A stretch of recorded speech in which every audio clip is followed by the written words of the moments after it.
Vibrant summit રાજકોટમાં યોજાવાની છે. જો કે તે સાથે સાથે જેતપુર સહિતના ગ્રામ્ય વિસ્તારો માટે પણ આશાનું કિરણ છે.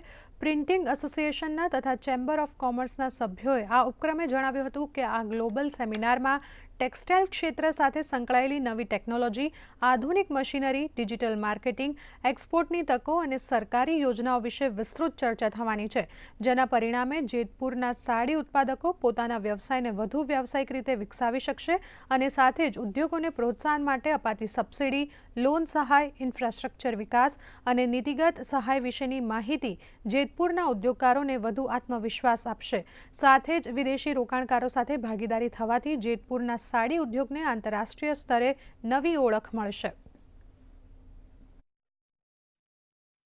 સૌરાષ્ટ્ર વિસ્તારને ખૂબ ફાયદા થશે.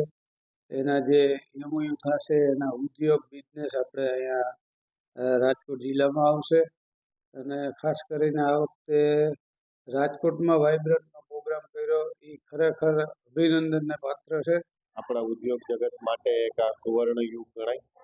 ખાસ કરીને ભારત સરકાર અને ગુજરાત સરકાર અત્યારે સૌરાષ્ટ્રના વિકાસ તરફ નજર કરી અને રાજકોટ ખાતે આ કોન્ફરન્સ રાખી હોય ત્યારે આપણે સૌ વેપારીએ ત્યાં ઉમટી પડવા અમારી વિનંતી છે કે જેતપુરમાં ટેક્સટાઇલ ઝોન જાહેર કરે એવી અમારી માગણી છે અને એને લગતું ઇન્ફ્રાસ્ટ્રક્ચર અહીંયા ઊભું કરવામાં આવે. દર 2 વર્ષે યોજાય છે વાઇબ્રન્ટ મીટ.